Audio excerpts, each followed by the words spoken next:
आभी की बेटी की शादी थी। तमाम माँओं की तरह उसे अपना सपना पूरा होता दिख रहा था। बेटी को अच्छे घर में ब्याह कर विदा करने का सपना। शादी के दिन पूरे घर में शहनाइयाँ बज रही थी, पर आभी के मन में जाने कहाँ से आकर बादल बरसने लगे। घर में खुशियाँ थी और उसके मन में अंधकार भर गया। आंगन में विवाह वेदी पर गुड़िया और राहुल बैठे थे। औरतों का हुजूम ढोलकी की थाप पर गा रहा था। माहौल गमगीन होने लगा। गाने की ढोल ही ऐसी थी कि महिलाएं तो क्या, पुरुषों की आंखें भी भर गई। पंडित जी कन्यादान की तैयारी कर रहे थे। मंडप में बैठी गुड़िया भी सिसकने लगी थी, लेकिन इन सबसे अलग आभी आंगन के पूरब में बने पूजा घर में अकेली बैठी रो रही थी। शादी का घर होने के कारण पूरा घर 4 दिन पहले से ही मेहमानों से भरना शुरू हो गया था।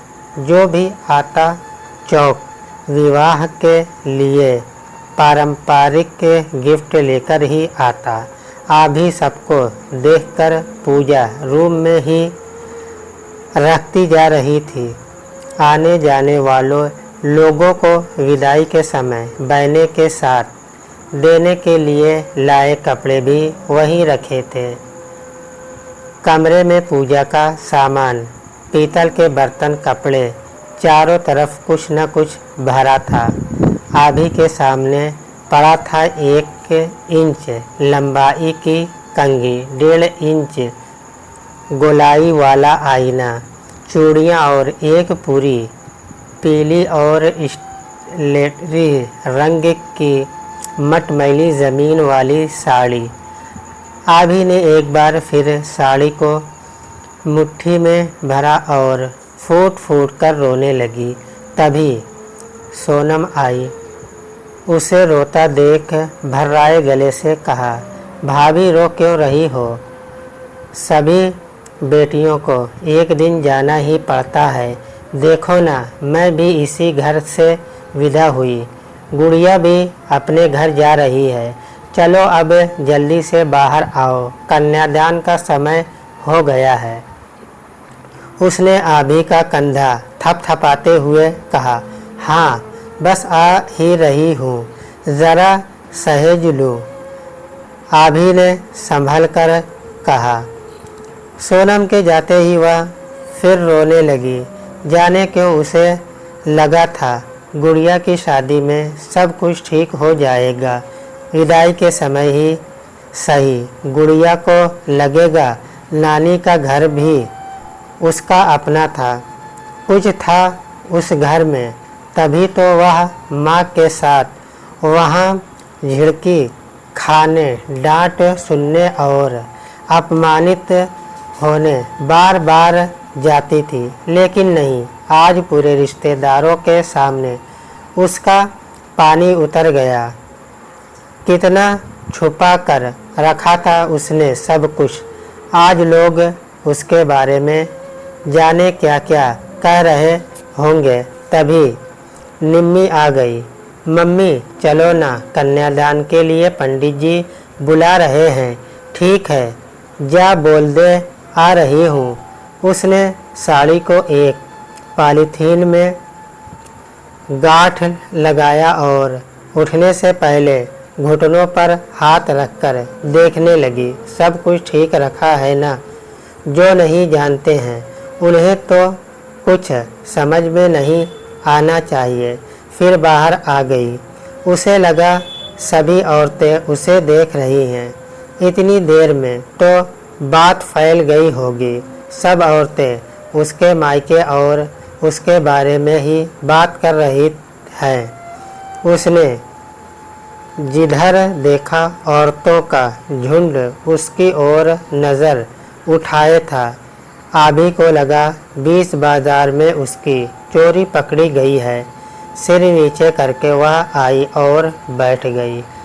कहाँ रह गई थी भाभी? दामाद को अभी से मंडप में बैठाकर सजा दे रही है। नंदोई ने चुटकी ली। उसने उधर देखा पर कहा कुछ नहीं और चुपचाप पति के पास बैठ गई। कैसी है ये रीत विवाह की जो बेटियों को दूसरे घर भेज देती है। राम जाने कौन सा घर बेटियों का दूसरा घर होता है और कौन सा अपना। जहाँ पलती बढ़ती हैं वह अपना होता है या जहाँ विदा होकर पहुँचती उसे अपना कहा जाए। कन्यादान की जगह आभी का दिमाग इन्हीं विचारों में उलझा था। सामने की सारी चीज़ें गौर थी। कभी कभी तो नया घर सचमुच अपना घर निकलता है जैसे मेरा निकला और पहले का अपना पराया हो जाता है। लेकिन मेरी गुड़िया के साथ ऐसा नहीं होगा। उसका मन प्रतिकार कर उठा।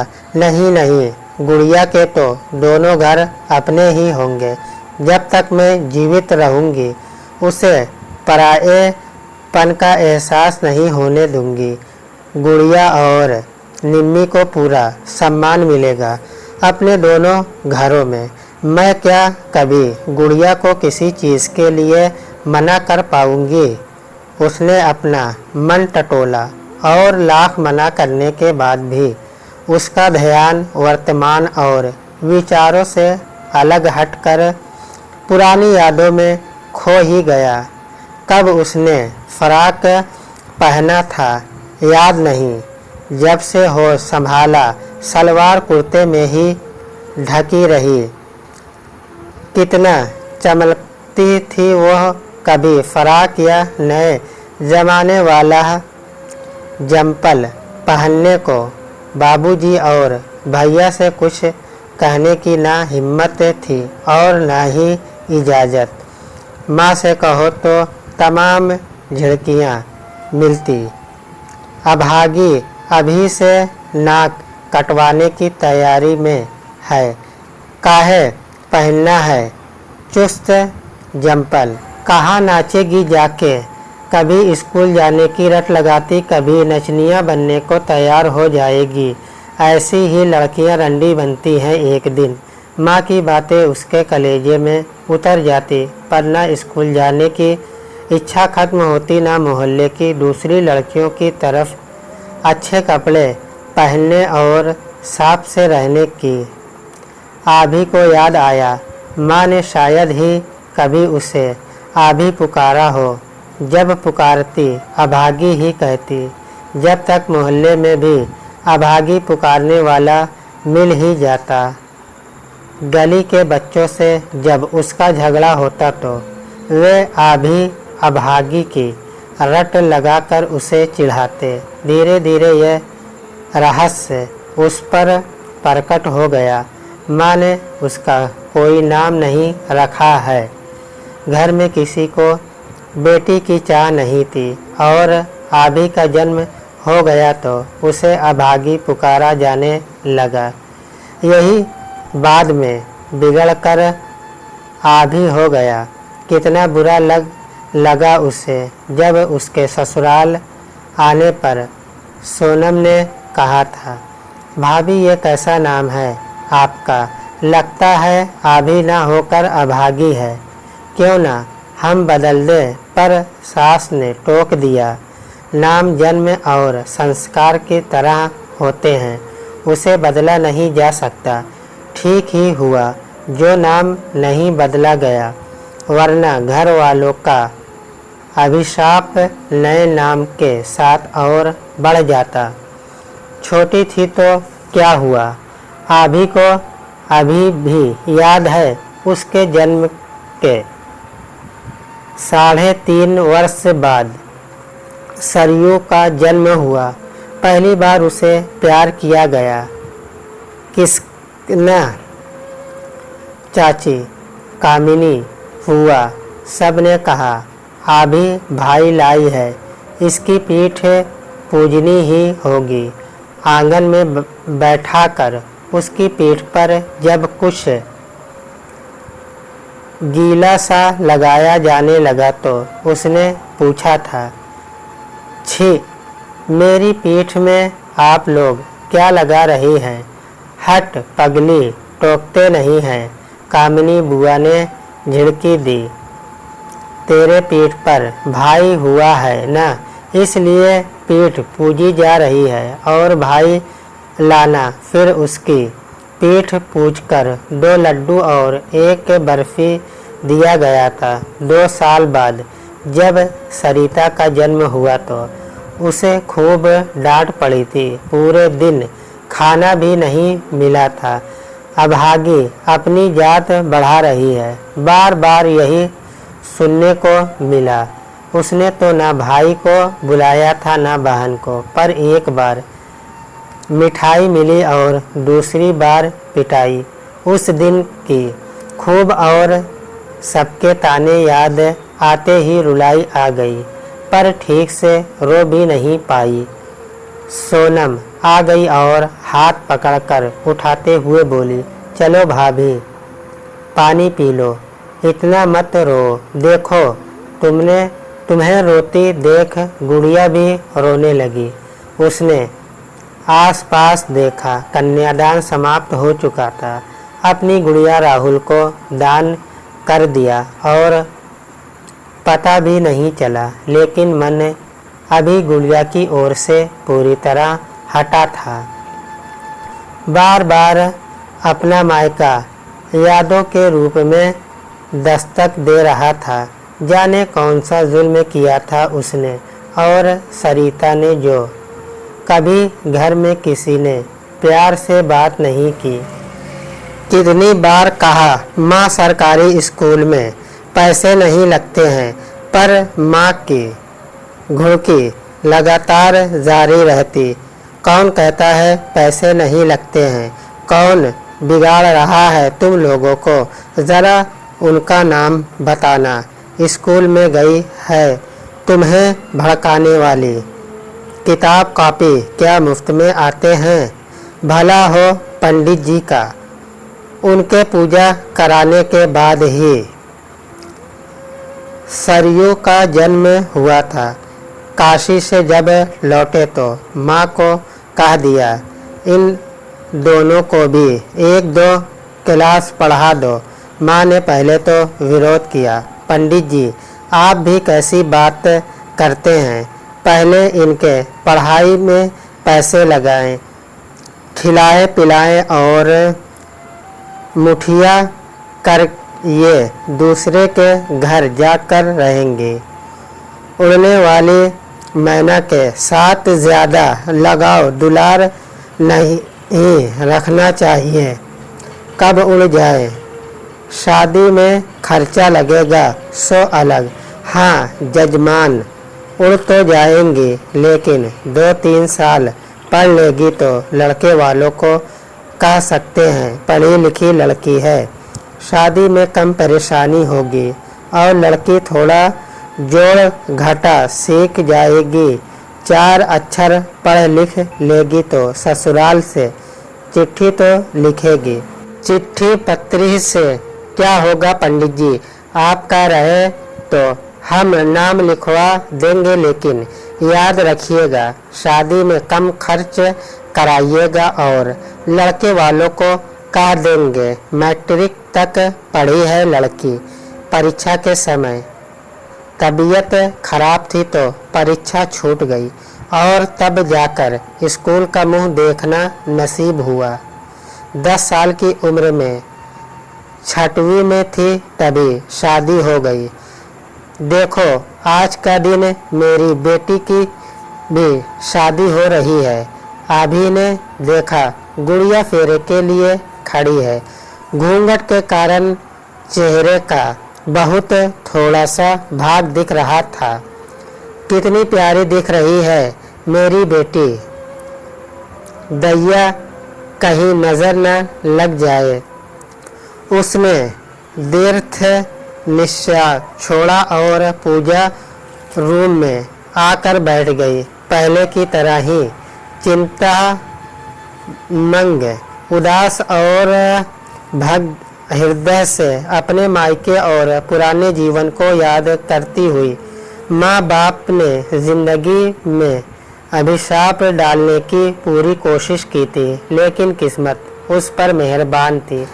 भले ही इस्लामपुर जैसे देहात में शादी हुई, शायद माँ बाप ने साधनहीन देहात में जहाँ बिजली, पानी, सड़क, बाजार जैसी मूलभूत सुविधा का नाम तक नहीं था, शादी कर दी। पर किस्मत ही थी कि खेती में ज़रा भी मन न लगने के कारण ससुर ने अपने इकलौते बेटे से अपने मन का काम करने की छूट दे दी।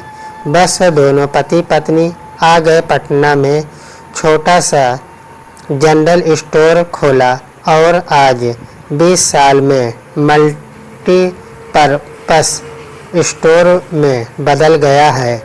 सबके राम होते ही हैं, सचमुच सबके दिन फिरते हैं। ससुराल मायके की तुलना में कितना अच्छा था। यहाँ खाने पहनने की मनाही भी नहीं थी। गांव में रहती थी तब भी सास ननद से सम्मान ही मिला था।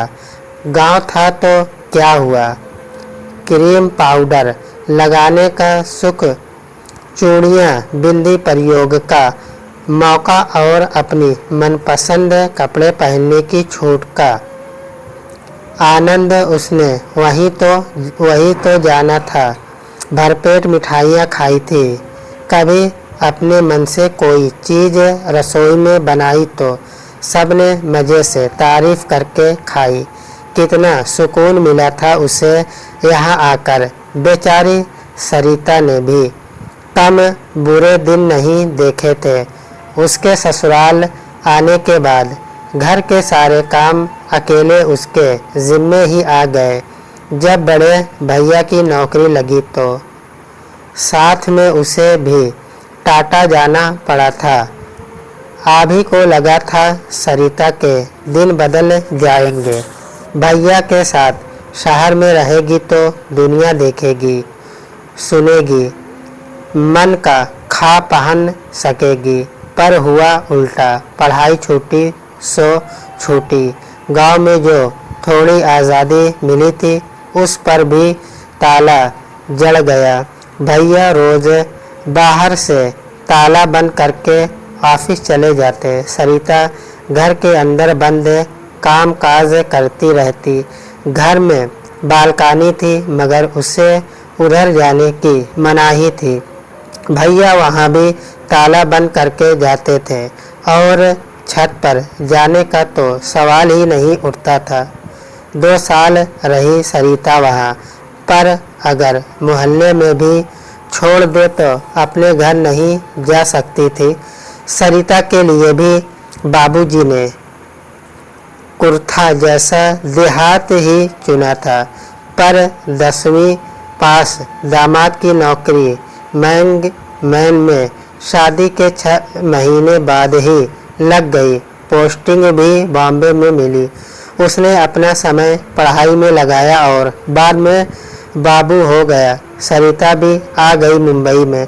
आज तक जब भी मायके गई है कभी समझ ही नहीं पाई माँ उसके आने से खुश होती है या दुखी। टोले मोहल्ले के सामने माँ कहती, हमने इतना खर्च बर्चा करके दोनों बेटियों को अच्छे घर में ब्याया, लेकिन यही दिक्कत है, ब्याह में ज़्यादा देके हम फंस गए।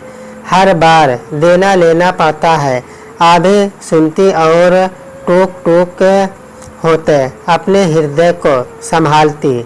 घर में देने लेने का आलम यह था कि जब तक वे घर में रहती, घर में सब्जी रोटी या सूखे दाल चावल के अलावा कुछ बनता ही नहीं। गुड़िया के पापा भी जाते तो माँ बिना घी वाली सूखी रोटी ही परोसती थी। गांव घर में दामाद को कितना मान देते हैं और गुड़िया के पापा या उसकी सास क्या सोचेगी, सोच सोचकर उसका दिल बैठ जाता। पर गुड़िया के पापा ने हमेशा उसकी इज्जत रखी। कभी किसी से कुछ नहीं कहा, एक शब्द नहीं। शुरू में आभी ने देखा, जब वे घर आती बाथरूम में साबुन सर्फ कुछ नहीं रहता, वो मंगवाती। धीरे धीरे उसने जान लिया यह सब खास तौर से उसके आने पर ही हटा दी जाती है। वह ससुराल से 4-5 साबुन की बाटी और 2-3 पैकेट सर्फ लाने लगी। जाते समय सब वहीं छोड़ जाती। उसके आने के बाद सब्जियां भी उबली बनने लगी तो वह 1.5-2 किलो तेल, अचार, पापड़ लेकर आने लगी। जब आती माँ बाबूजी के लिए कपड़े भी लाती। माँ सारा सामान देखती पर कुछ कहती नहीं। यह भी नहीं कि ला कर तुमने अच्छा किया, और यह भी नहीं क्यों लाती हो, इसकी आवश्यकता नहीं है। बाबूजी तो नौकरी करते ही हैं, कौन सा खाने पीने की कमी है। न कोई उसे लाने जाता न पहुँचाने। पहले वह गुड़िया के पापा के साथ आती थी, फिर धीरे धीरे बच्चों के साथ आने लगी। कभी 1.5 साल में आती तो कभी 2 साल में, कभी 2 दिन रहती तो कभी 4 दिन, इससे ज़्यादा कभी नहीं। पर रहती हमेशा अवांछित की तरह ही। सारे दिन माँ खाने को नहीं पूछती, कभी खाने को कहती भी तो 3-4 बजे, तू भी खा ले आभी, जैसे कह रही हो। अब छाती पर बैठी है तो खा ही ले। आभी समझ नहीं पाई ऐसा क्यों, ऐसी क्या खराबी है उसमें और सरिता में, क्या गुनाह किया है उन दोनों ने। सरिता तो और भी ज़्यादा कुछ लाती माँ बाबा के लिए, पर मिलती वही अवमानना।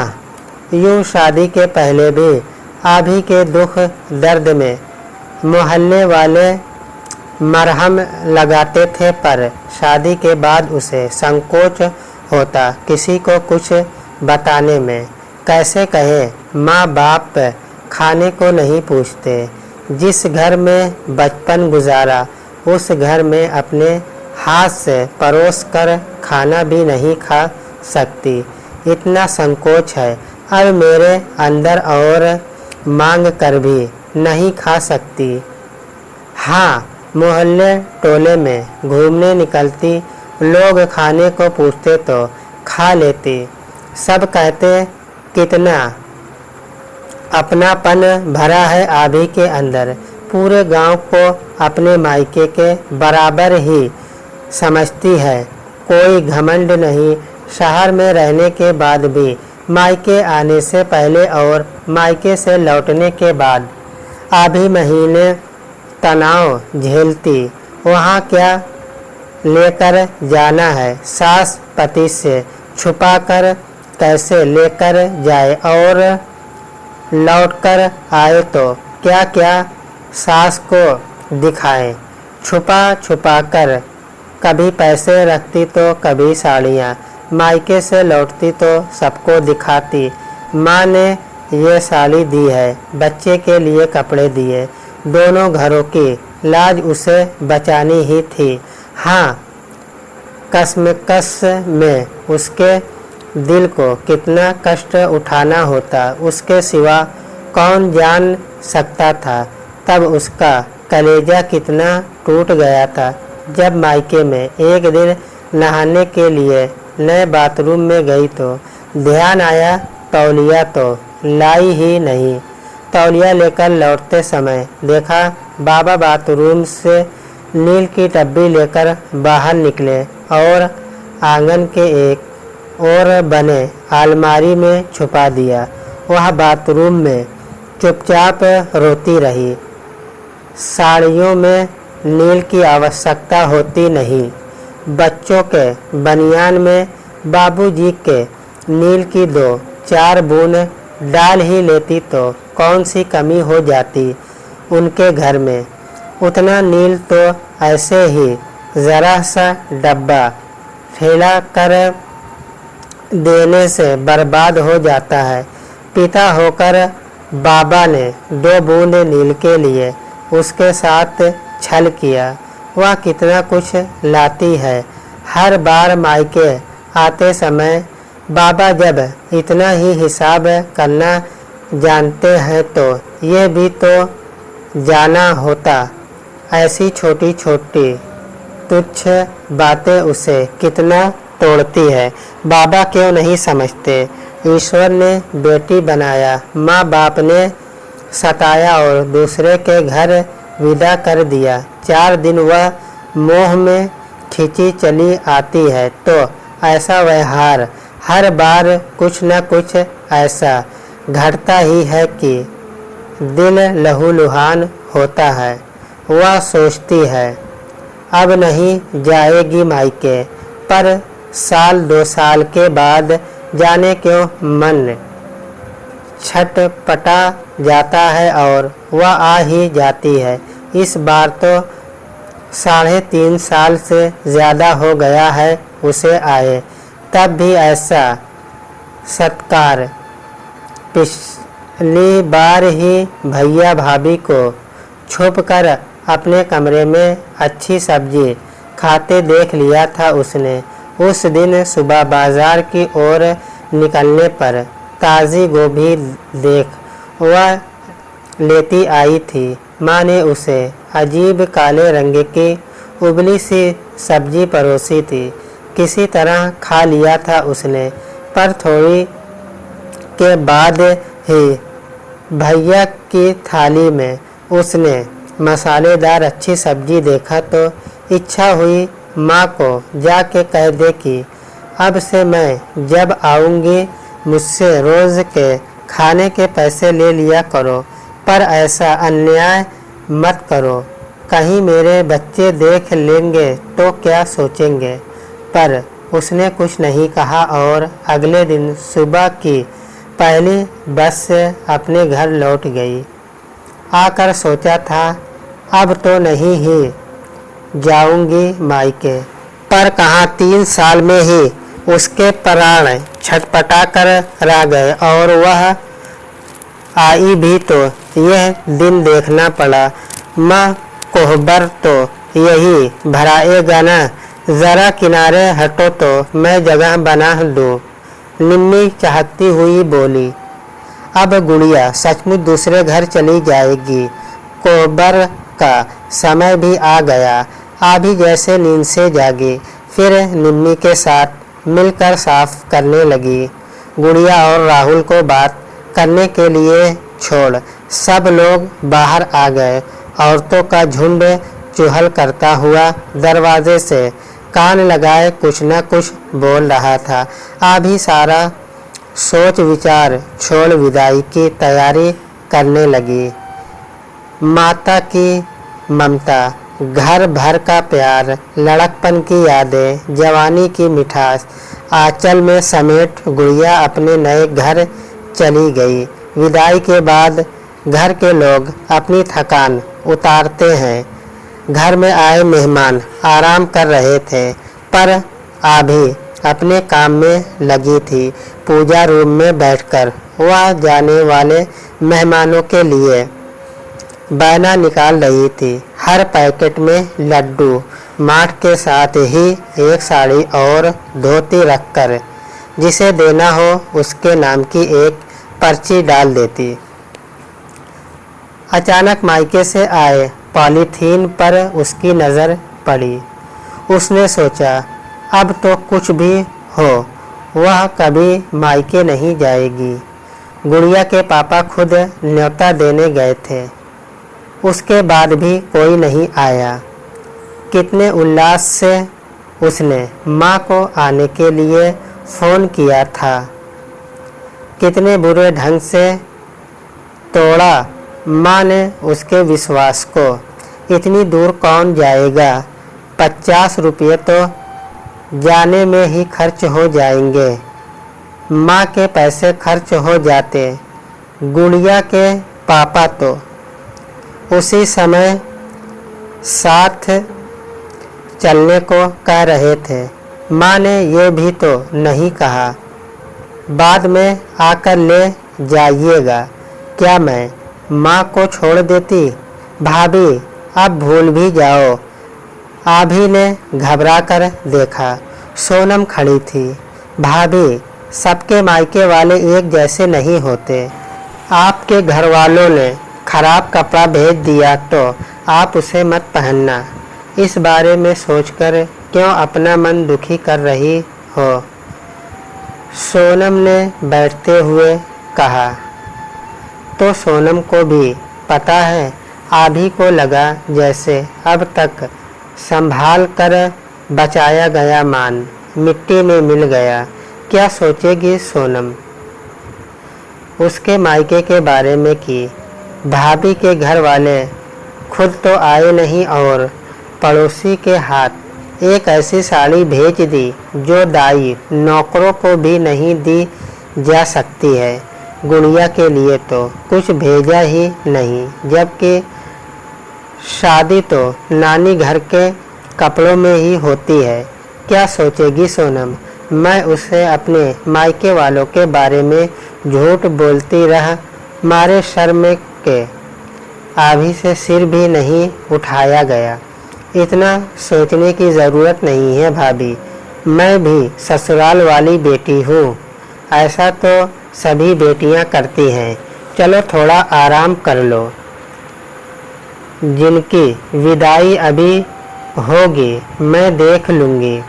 सोनम ने आभी को उठाते हुए कहा।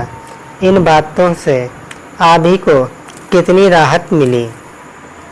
सारा अपमान, सारी व्यवस्था आँखों से बहने लगी। वह अपने कमरे में आकर सो गई। घर के नियम के हिसाब से चौठारी के लिए गुड़िया को 3 दिन के बाद ही बुला लिया था।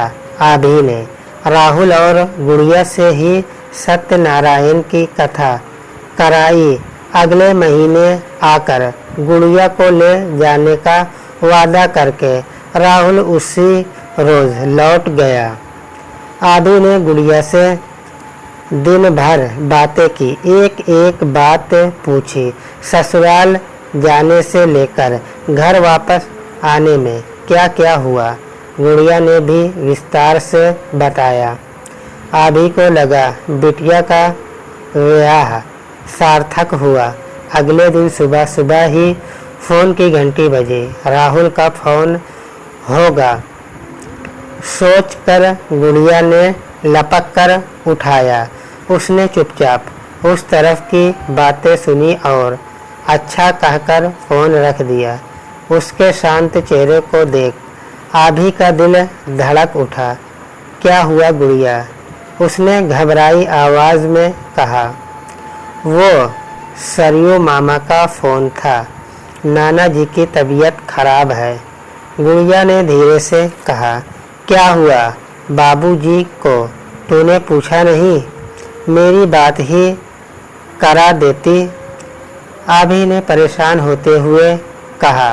वो कल हार्ट अटैक आया था, मामा कह रहे थे। डॉक्टर ने ऑपरेशन के लिए कहा है, लेकिन दोनों मामा की राय हुई है। इतने बूढ़े आदमी का क्या भरोसा। अब तो जाने ही वाले हैं। ऑपरेशन में पैसा फंसाना बेकार है, इसलिए घर ले आए हैं। बोल रहे थे सरिता को फ़ोन कर देना, दोनों तैयार रहेंगी। कभी भी आना पड़ सकता है। साले कैसे बेटे हैं। बाप को ऑपरेशन की ज़रूरत है और बेटे घर में लाकर मरने का इंतज़ार कर रहे हैं। अजीब लोग हैं। गुड़िया के पापा ने घृणा से मुंह बिचकाते हुए कहा। ये सब छोड़िए जी, मेरे भाई पागल हैं। अभी तो बाबूजी की उम्र 66 से ज़्यादा नहीं होगी। चलिए जाकर बाबूजी को यहाँ ले आते हैं, यही इलाज कराएंगे उनका। माँ कितनी परेशान हो रही होगी। आभी ने कहा। कैसी बात करती हो गुड़िया की मम्मी? पेंशन पाते हैं तुम्हारे पापा, तब भी गुड़िया की शादी में नहीं आए। कितना रोई तुम, बहुत बेटा बेटा करते थे, रहने दो। हाँ भाभी, बहुत रोई, मायके के नाम पर तुम छोड़ दो, जैसे हो रहा है वैसा ही। अभी वहाँ मत जाओ। नहीं सोनम, जन्म देने और बड़ा करने का कर्ज कैसे भूल जाऊँ। मुझे त्याज्य समझकर उन्होंने जाने अनजाने भूल ही हो, पर मैं अपना फर्ज नहीं भूल सकती। आज मैं तुम्हारी भाभी, तुम्हारी सहेली हूँ, तो उनके ही कारण मैं अपना फर्ज निभाऊंगी। आभी ने हाथ झटक कर कहा, तुमने आज तक मायके से नाता रखा है, फर्ज समझ कर ही न। सोनम ने जैसे आज आभी को न जाने देने की ठान रखी थी, वो मेरा स्वार्थ था, फर्ज नहीं। मैं अपने मन के कोने में दबे स्नेह बांटने, अपने मन को तसल्ली देने, अपने जी को जुड़ाने के लिए चली जाती थी। उनसे मिलने को मेरा मन मचलता था। मैं अपने गांव घर की याद में अपने पगले मन को सुकून देने जाती थी। अपने फर्ज के लिए आप पहली बार जाओगे। तुम्हें क्या मालूम मैंने कितनी बार तुम लोगों से छुपाया। वहाँ से मुझे कोई कपड़ा पैसा नहीं मिला, पर मैंने खुद खरीदे।